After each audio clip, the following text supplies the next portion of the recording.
समंदर के ऊपर शाम का वक्त था। आसमान हल्की नारंगी रोशनी से भरा हुआ था। फ्लाइट VJ217 अपने नॉर्मल रूट पर चल रही थी, एक मेनलैंड से दूसरे मेनलैंड की तरफ। प्लेन बिल्कुल सीधी लाइन में फ्लाई कर रहा था। स्पीड कांस्टेंट थी, ऑल्टीट्यूड स्टेबल था और कॉकपिट में सब कुछ नॉर्मल लग रहा था। पर फिजिक्स चुपचाप अपना काम कर रही थी, विंड और रिलेटिव वेलोसिटी।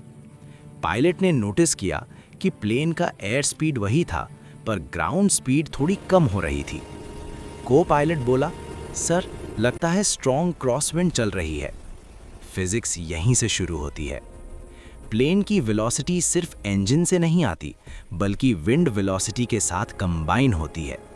ये था रिलेटिव वेलोसिटी का कॉन्सेप्ट। प्लेन जहां जाना चाहता था, विंड उसे थोड़ा साइड में ढकेल रही थी। वेक्टर एडिशन, डायरेक्शन का खेल। प्लेन का मोशन सिर्फ सीधा नहीं था, उसकी वेलोसिटी एक वेक्टर थी जिसमें मैग्नीट्यूड भी था और डायरेक्शन भी। पायलट ने स्टीयरिंग एडजस्ट की, पर विंड का वेक्टर और प्लेन का वेक्टर मिलकर एक रिजल्टेंट वेक्टर बना रहे थे। प्लेन धीरे धीरे अपने ओरिजिनल पाथ से हट रहा था, पर रेडार पर यह डिविएशन ज़्यादा नोटिसेबल नहीं था।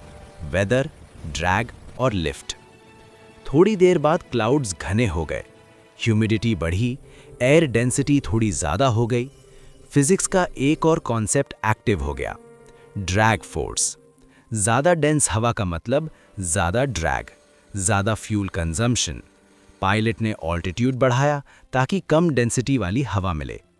यहीं पर लिफ्ट फोर्स का रोल आया। विंग्स के ऊपर और नीचे हवा के प्रेशर डिफरेंस से प्लेन हवा में टिका हुआ था।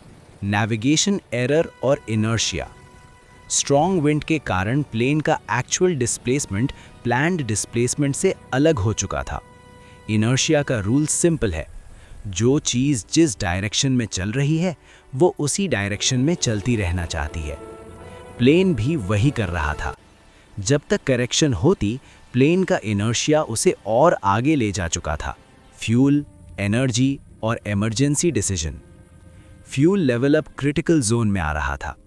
फ्यूल में स्टोर्ड केमिकल एनर्जी इंजन में मैकेनिकल एनर्जी बन रही थी और फिर काइनेटिक एनर्जी में कन्वर्ट हो रही थी। एनर्जी कम होने का मतलब ऑप्शंस भी कम। रेडार पर एक छोटा सा लैंडमास दिखा, एक अननोन आइलैंड। पायलट ने डिसीजन लिया, हम यहीं लैंडिंग ट्राई करेंगे। प्रोजेक्टाइल मोशन और लैंडिंग फिजिक्स। लैंडिंग के वक्त प्लेन सीधा नीचे नहीं आता, वो एक स्पेसिफिक एंगल पर डिसेंड करता है। ये बिल्कुल प्रोजेक्टाइल मोशन जैसा होता है, horizontal velocity plus vertical acceleration, gravity. Pilot ने डिसेंट एंगल कैलकुलेट किया, स्पीड कंट्रोल की और लिफ्ट को धीरे धीरे कम किया। ग्रेविटी प्लेन को नीचे खींच रही थी और लिफ्ट उसे संभाल रही थी। फिजिक्स और एक्सपीरियंस दोनों एक साथ काम कर रहे थे। आइलैंड पर लैंडिंग। प्लेन फाइनली उस आइलैंड पर लैंड कर गया। रफ रनवे था पर सेफ था। पैसेंजर्स हैरान थे, हम यहाँ कैसे आ गए? पायलट सिर्फ मुस्कुराया। रियलाइजेशन। पायलट ने कहा, यह सिर्फ एक नेविगेशन एरर नहीं था, ये फिजिक्स का एक जिंदा एग्जाम्पल था। Wind, vectors, inertia, forces, energy, motion सब ने मिलकर प्लेन को एक नई जगह तक पहुंचा दिया। कहानी की सीख यानी मॉरल, एरोप्लेन इंजन से उड़ता है पर उसका रास्ता फिजिक्स तय करती है।